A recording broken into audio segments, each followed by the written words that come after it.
Bueno, entonces, ¿de qué se ocupa esta historia? Pues trabaja sobre los mismos documentos que trabaja la historia. Y en sentido estricto, hace historia. Y hace historia con el mismo rigor. Lo que pasa es que hay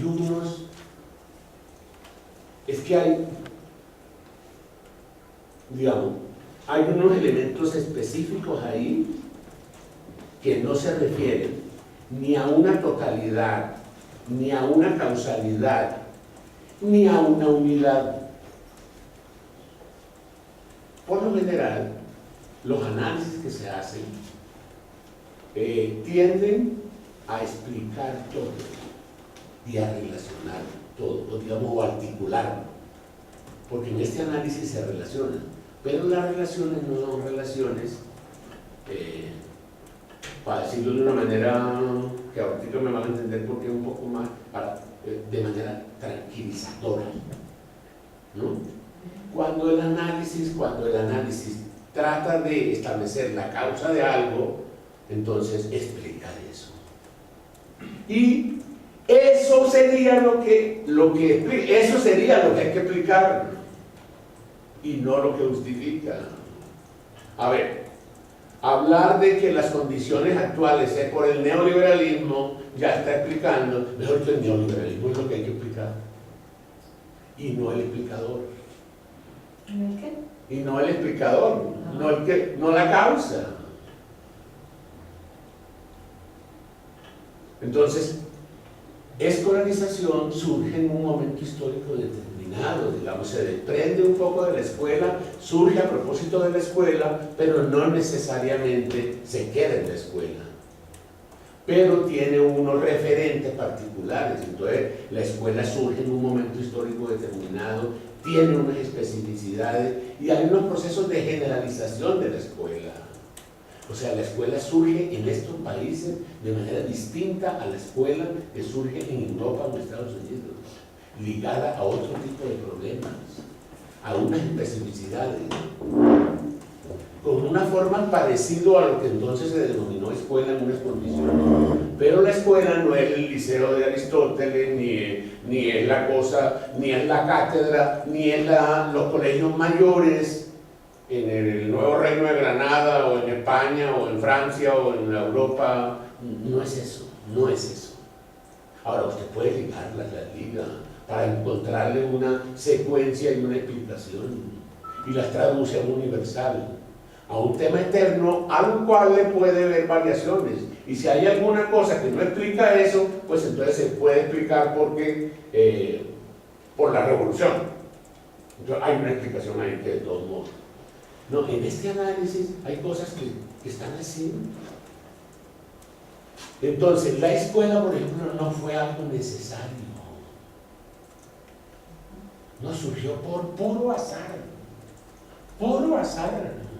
Ahora, porque había una urgencia que resolver. Cuando unos problemas comienzan a ser problemas, entre otras cosas, cuando los pobres se transforman en pobreza y cuando la pobreza comienza a ser un problema social. No siempre la pobreza fue un fenómeno social, un problema social. Más bien la pobreza estaba relacionada con Dios. Jesús había nacido pobre, ¿no? Había nacido en un pesebre. Los santos padres de la iglesia decían, darle una limona, porque está que este Jesús. Digamos, y además las órdenes eran fundamentalmente órdenes mendicantes. Los franciscanos nacieron como órdenes mendicantes, otra cosa es que hoy sea exactamente lo contrario, ¿no? Pero, y eso era un honor. Además era casi que un medio de acceso a Dios. Para llegar a Dios tenía que convertirse en pobre. Por eso las órdenes mendicantes explícitamente se hacían con una voluntad de volverse mendicantes, descalzas. Carmelitos descalzos. Los dominicos también fueron mendicantes. Claro. Como orden de predicadores. Claro, como orden de predicadores, fueron mendicantes. Entonces, y en un momento determinado, cuando comienza a aparecer esta forma de lo que llamamos Estado, del Estado moderno, que sería una cosa distinta del Estado, porque entonces el Estado lo remitirían desde Grecia hasta acá. ¿Y por qué traducen hasta Grecia siempre casi todo? Pues para sacarlo de toda duda. Sí. ¿Quién puede cuestionar eso que está allá? Que tuvo su origen allá. Y además eso no explica nada. Mejor dicho, eso es lo que hay que explicar. Lo que se va de eso.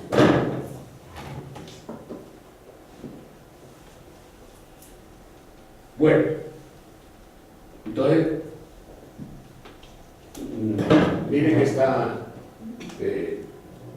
a ver, yo voy a trabajar aquí algunas cosas partiendo, digamos, como de los apoyos conceptuales con los cuales nació el grupo, pero esos apoyos conceptuales que el grupo constituyó no son ya hoy necesariamente... No, tranquila, sabemos de la... Yo también llegué tarde. ¿Sí? Ah, bueno, eso más relajado. Y llamé a Claudia para decirle que llegaba tarde y me dije que tranquilo. Ya eso es una condición No, de la vida. pero yo dije, antes de que fue muy temprano. Ah, bueno, muy bien. No, pero es que ella tenía el trancón de que ella es el trancón aéreo. Bueno, entonces, digamos, tengo unos apoyos, unos usos, y esto es muy importante. Esto es muy importante para este seminario. Yo uso a Foucault, no soy Foucaultiano, ni me interesa, ni le rindo pleitesía. No soy Foucaultista. ¿Ah? No soy Foucaultista. O Foucaultiano, como lo quieran decir. No, ese no es mi problema. No voy a explicar a Foucault. No, con unos planteamientos de Foucault trato de explicar los problemas con los que trabajo. Ese es mi problema. Y por eso respondo, no respondo por lo que Foucault decía. Y además, cuando hago un uso de eso, es porque me parece que hay un planteamiento ahí muy potente. Digamos, esta es una deriva de pensamiento. Este es un modo de pensar al cual se le puede poner un nombre propio. Michel Foucault. Pero miren, ese nombre propio denomina más bien una corriente de pensamiento que la inauguró Nietzsche.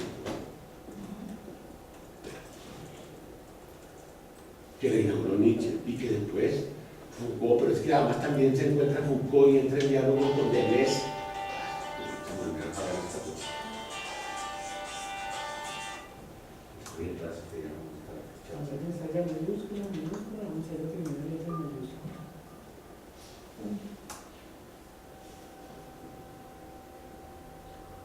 Disculpe.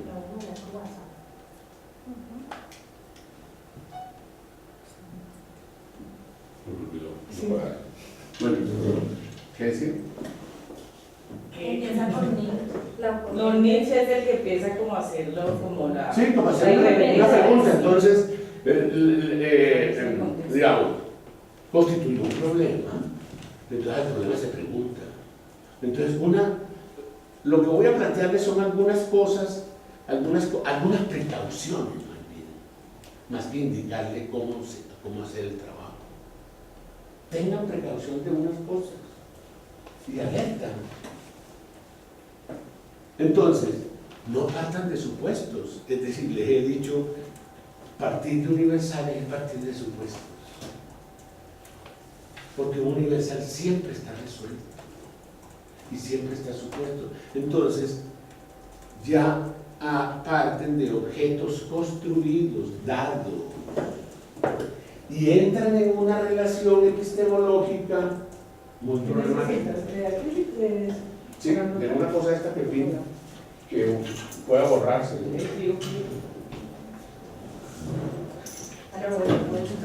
Claudia. Voy a traer ya pues le voy a traer, ya le van a ensayar fe y les van a dar ya. Hay que ensayar con mayúscula, con minúscula. Tranquilo que eso graba No importa, pues también las interrupciones que las vean, pues a ustedes las editan. No sé. Yo le digo después qué cosas quiero que medite y borre. Ah, bueno. A ver, objeto. Y en la mitad está el lenguaje. Entonces el lenguaje se plantea como un medio, que el objeto es un objeto dado y el sujeto es un sujeto dado. El sujeto tiene una voluntad de saber, ¿sí? Y el objeto está dispuesto a que se le conozca. Y eso no es cierto. ¿Eso borra ahí? Sí. Esto es una maestra, ¿verdad? Claro que sí. Super maestra. Ella se iba a clase.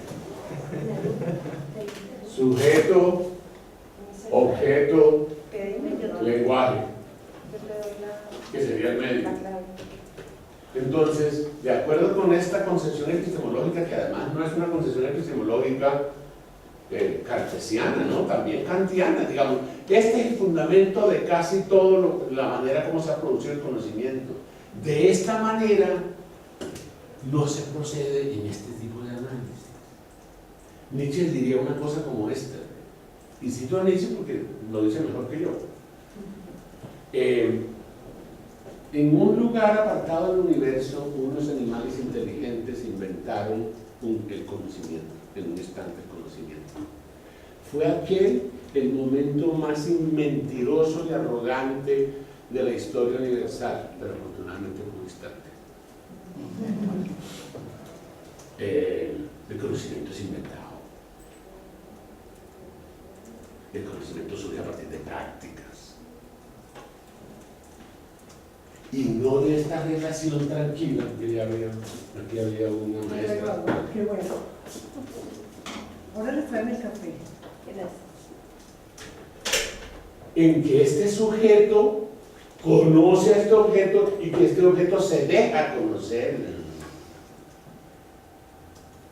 No, es preguntar qué es esto. Entonces lo que está aquí, la genealogía es la pregunta y no parte del supuesto. Es interrogar. Interrogar es problematizar, problematizar es meterle una bomba a eso, dado. Y pierde su evidencia rapidito de objeto consolidado. Pues más que deconstruye, no es estrictamente eso. No, lo deja suelto. Lo deja en el cual puede mostrar las relaciones que lo constituyeron. Miren, no voy a aplazar más la cosa. Si el genealogista se toma la molestia de escuchar la historia, descubre que detrás de las cosas hay otra cosa bien distinta. El objeto aparece, pero como el objeto aparece es al final ya de un proceso. Entonces, si usted mira el objeto ya, y no el proceso cómo se constituyó, entonces parte del supuesto de que ya el objeto estaba dado.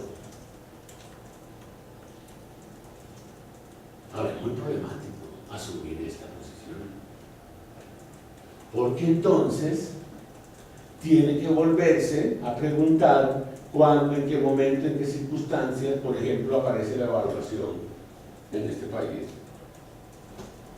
Y cómo comienza a preguntarse qué relaciones tiene la evaluación con lo que era la práctica del examen. Y a lo mejor puede que no tenga ninguna relación. Y se la han dado. Es para, o sea, este es un trabajo filosófico, pero ¿qué se hace a través de hacer historia? Es un trabajo filosófico, una reflexión filosófica hecha a través de hacer historia, es decir, para que no me cuenten lo que ya me cuentan.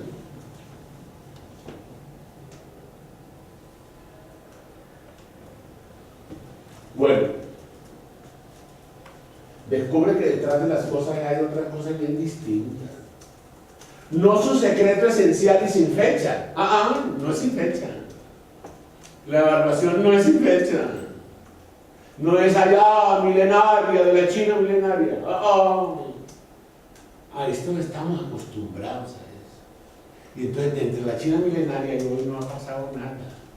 Montones de años ahí que se han amontonado. Mire, les voy a dar un dato, nada más. Solamente en la década del 90, solamente en la década del 90 del siglo XX, ¿cuántos años hace? 20, 25, 30, máximo.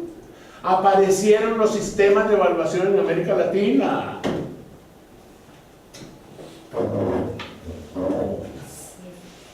Solamente en la década del 90. Las competencias aparecen en el año 2000. ¿De qué me hablan? Y claro, las competencias, entonces, para salvarlas de toda duda, de todo juicio, para blindarlas de toda crítica, las remiten a las competencias elaboradas por Chomsky. ¿Quién se mete con Chomsky? ¿O quién se mete con los griegos?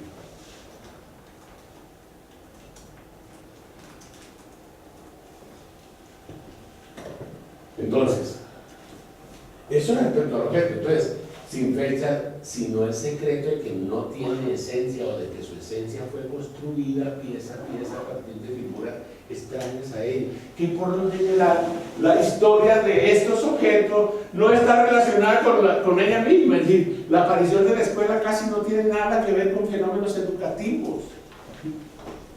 Mire la salvajada que estoy diciendo, pero me costó 20 y pico de años de trabajo. Porque yo andaba buscando la escuela desde, como si Colón hubiera traído una escuelita en su corazón.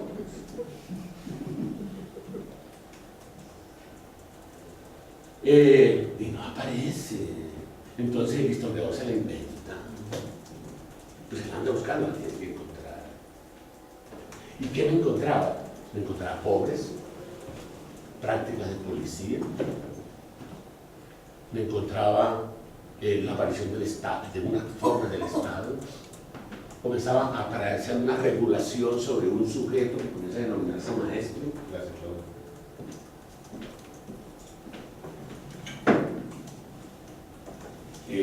aquí hay algunos que estuvieron en la presentación del libro de Verdad y Mentira sobre la escuela. Pues ahí en ese, por ejemplo, que es el último trabajo, digamos, el trabajo más reciente, que recoge muchos trabajos anteriores.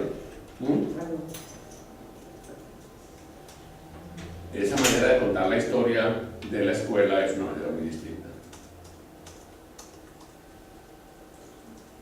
Ahora me baso un documento. Ahora, tampoco voy a decir que es la verdadera, no, porque ese no es el problema. Lo que sí es que me baso en unos documentos que los otros historiadores también conocieron, pero que no le dieron la dimensión que tenía. Eran los planes de escuela, con los cuales, a propósito de esos planes de escuela específicamente, comienza a aparecer una forma distinta. Entonces yo comienzo a plantear la escuela es como una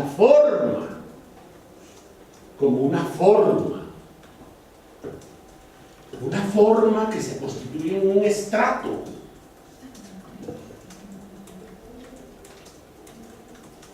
A partir de la cual comienza a realizarse una práctica, que son prácticas pedagógicas específicas. Eso no quiere decir que la aparición de la escuela acabe o elimine las otras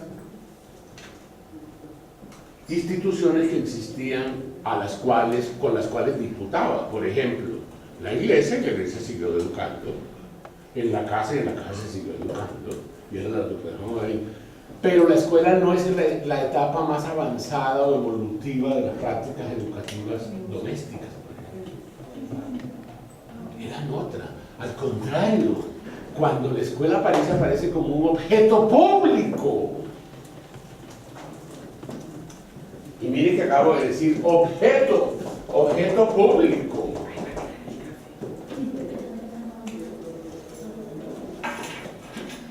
Entonces, que no está ligada, construida pieza a pieza a partir de figuras extrañas a ella. Es decir, la aparición de la escuela casi poco tiene que ver con educación propiamente tal.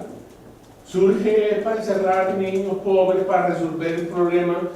Una de las formas de resolver el problema esa es la urgencia que tenían cuando la pobreza comienza a ser un problema social. Y es más sensible la pobreza expresada en niños pobres, porque están maleándose de mil maneras y también comienza a ser planteado casi que en términos económicos, pero en el económico, no de la teoría económica. Don Henry es mi acompañante. ¿De qué acomodo? Y el responsable de estas figuras. Y en 5 minutos el café queda aquí afuera, pero por favor, no sé.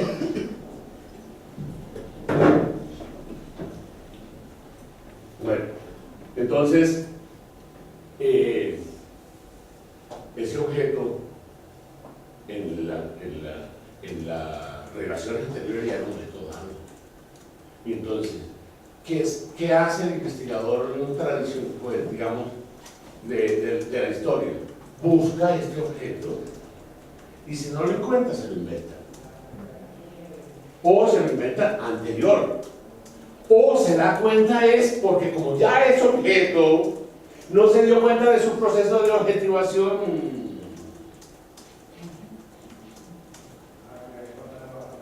Y además que no lo fundó ningún sujeto, sino que fue a partir de prácticas.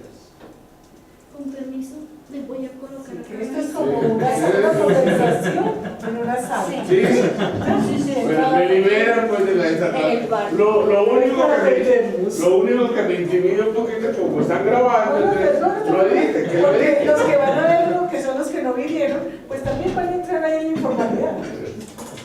Yo te voy a sentar, es como. Para darle más movilidad.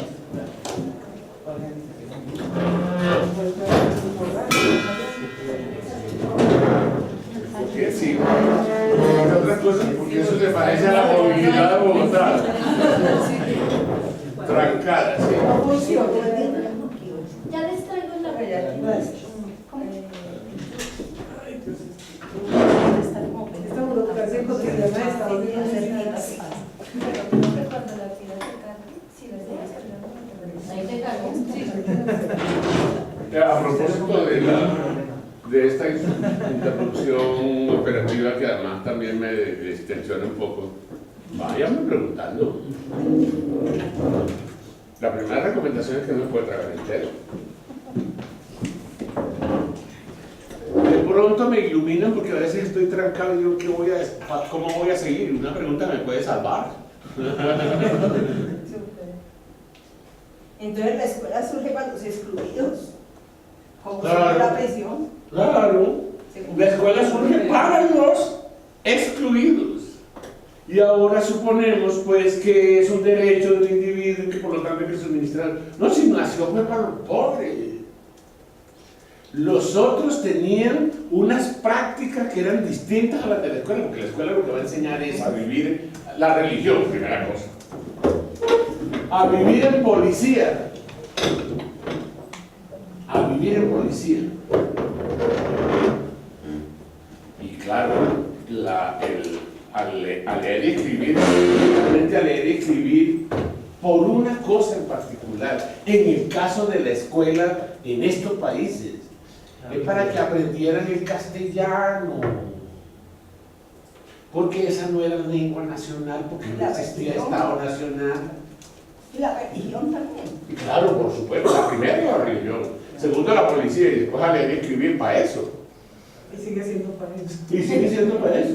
Bueno, y para otras cosas además.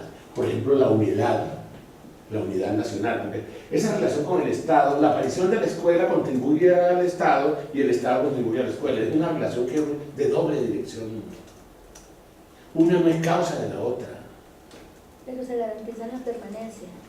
Porque a través de la escuela también se garantiza que esos sectores excluidos permanezcan en la exclusión y permanezcan en la pobreza. Claro. O sea, esa idea de que la escuela produce desarrollo y que con la educación te sacamos de la pobreza, eso es un sofisma. No, Está hecha para pero que los fue una adultos- teoría de la década del 60. No más, 1960 comenzaron todas las teorías esas de capital humano. Siquiera te metiste ese cosito ahí porque pues desordena la cosa, pero es muy importante. Es muy importante. Porque todo, mejor dicho, a partir de ahí comienza a plantearse un estudio de Schur, por ejemplo, comienza a demostrar que fue premio Nobel y le dieron el premio Nobel por eso. Descubrió que había un capital que no se tenía en cuenta en la relación trabajo-capital. ¿Sí? Y entonces no se podía explicar la producción ni el crecimiento de la producción. Y entonces, ¿cómo lo explicaba? Entonces dijo, por el conocimiento, es decir, por la información, por la educación. Ese es un capital que se llama capital humano. Miren dónde vamos. Entonces el capital humano es aquel capital que es aprovechable, explotable.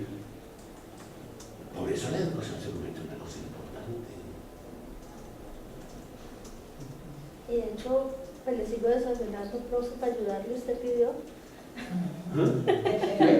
Le sigo desordenando para ayudarle. Hoy en día, en los fines de la educación... Después le dice a Claudia que le eche un poquito para que la ¿cierto? partida no sea tan grande. Aparece como propósito de la educación la producción del capital humano, insertando la educación pues, en el mercado. Ese es el fin que tenemos hoy en día. Claro. Producir el capital Ahorita humano. estamos- Ese es el propósito de la educación en Colombia. Bueno, entonces,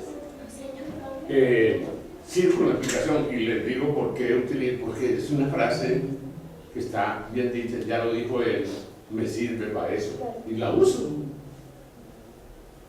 Pero también recurro a otras cosas que no dijo él, sino que son producto de mi trabajo. Entonces también quiero hacer esta consideración que me parece importante. Yo les decía, es un modo de pensamiento. Es un modo de pensamiento que se denomina como un nombre personal, Nietzsche Foucault, pero que más bien implica un modo de pensar que se inaugura, digamos, con Nietzsche. Foucault, Deleuze, que va por otro lado, hace unas reflexiones filosóficas de otro lado. Foucault dice, no, yo hago filosofía, pero es a partir de esto, y por lo tanto no soy ni filósofo, ni historiador, ni nada de eso. Y yo estaba en Cúcuta ahora, el fin de semana también trabajando en un seminario, y entonces me preguntaba uno de los estudiantes ahí, que entonces usted qué es, historiador o filósofo, qué se considera. Entonces me quedé pensando y dije, pues no sé, como investigador tal vez. Entonces le digo, mi profesor, le dije, oh, sí, profesor. Sí. Pues en los últimos trabajos también le llamaron a Foucault profesor, porque lo último que hizo fueron charlas, ya no escritos. Entonces, ahora, ¿eso cómo se clasifica? Digamos, como para mirar la obra. El mismo Foucault lo dice en que es un autor, y también en la teología. A propósito, por ejemplo, de Nietzsche, dice, bueno, las obras que escribió Nietzsche, y los borradores, o el papelito que escribió cuando estaba pensando que era de la lavandería y pum, se perdió. Eso entra en la obra. ¿Y Corintellado qué es? ¿Un autor o es un gremio? Entonces es un poco para desvertebrar toda esa que en el trabajo de la tesis doctoral autor no es una cosa tan estructurada, no es una cosa tan objetiva, más bien objetivada. Y entonces, ya ha sido interrogado con todo lo que les he señalado, ¿sí? Pues se pueden señalar más cosas, y también. Entonces, no es un sujeto cognoscente que tiene una voluntad de saber, y es un objeto que está dispuesto a que se le conozca, al contrario. Esta relación es más bien y no habría entonces un lenguaje en el cual ese lenguaje permitiría representar este objeto, que podría ser el mundo. o la naturaleza, o incluso el yo. No es un lenguaje, no, eso no es, ese lenguaje no solamente representa, sino que fundamentalmente, no solamente reproduce, sino que fundamentalmente produce. Por ejemplo, una producción, el lenguaje produjo la noción de infancia, producto del lenguaje, y entonces quiso asimilar niño con infancia, y nosotros entendemos que niño más o menos igual que infancia, nada que ver, pues nada que ver, no, los niños son un referencial, pero no son el referente.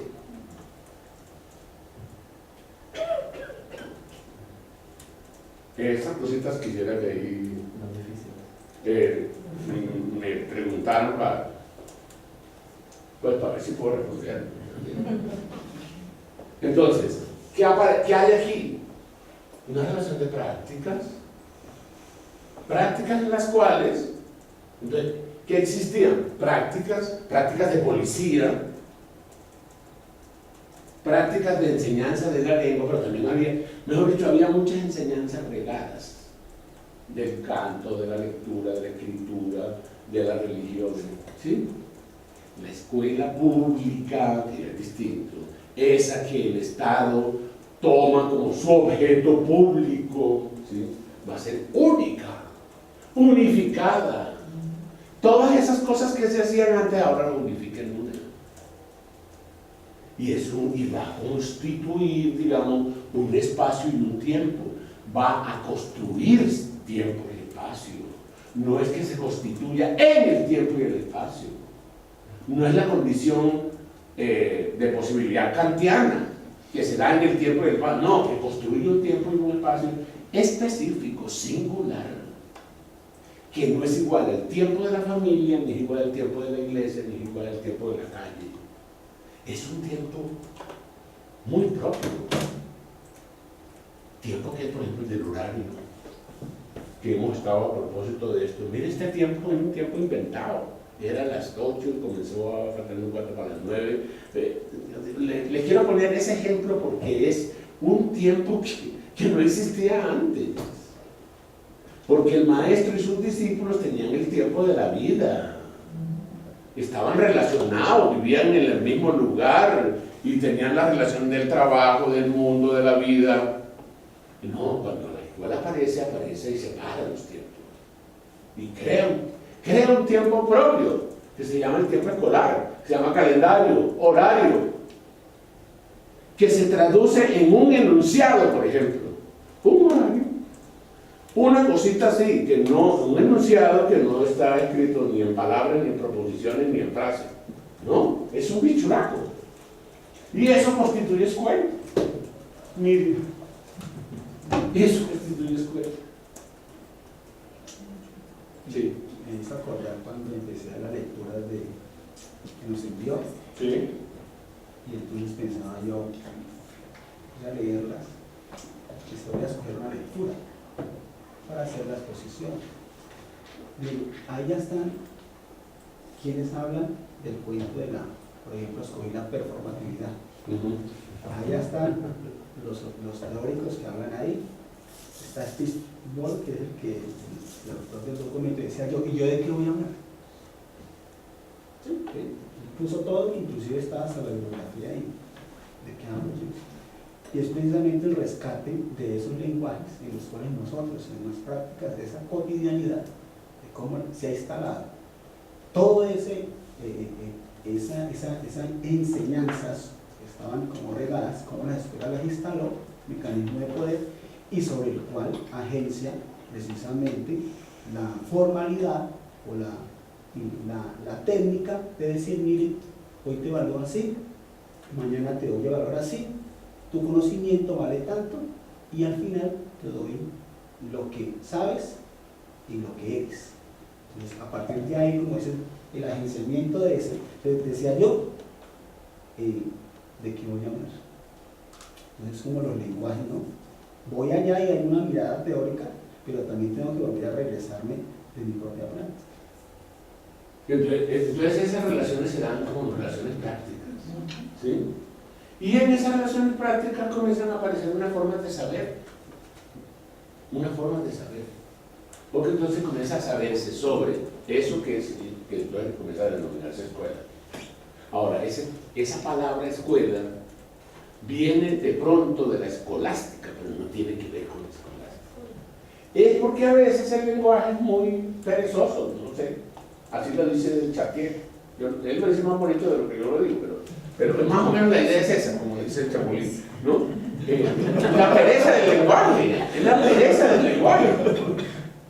La pereza del lenguaje, digamos, no produce un nuevo término para nombrar eso, que es un tiempo distinto, ¿no? Entonces, escuela comienza a ser un objeto del que se sabe, pero no es objeto de conocimiento, sino algo de lo que se sabe, y sobre lo cual comienza a legislarse y a decirse, tiene que haber esta característica. Y si ustedes miran el libro ese que escribí sobre Memorias de la Escuela Pública, ahí aparecen 30 y pico planes de escuela en la cual comienzan a decir, debe tener este horario, el maestro debe estar, tiene que ser de tal manera, tiene que ir a tal hora, tiene que presentarse al cura, tiene que haber un listado, comienzan a aparecer todas esas cosas, y todo eso comienza a ser parte de ese saber, de saber como no como un objeto científico, sino un saber vivir, saber hacer, saber enseñar. Eso es un saber. Ahora, ese saber es el espacio para la constitución de cualquier conocimiento científico. Mírelo, ¿dónde está? Mire dónde está. Entonces, la ciencia o una disciplina, si bien es cierto, el saber no surge para darle origen a una ciencia no puede aparecer sino en un suelo de saber.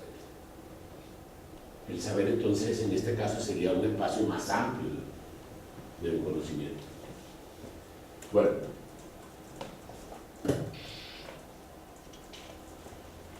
Entonces abordar el análisis analógico del campo intelectual de la educación desde diversas fuentes conceptuales. Entonces cuando ya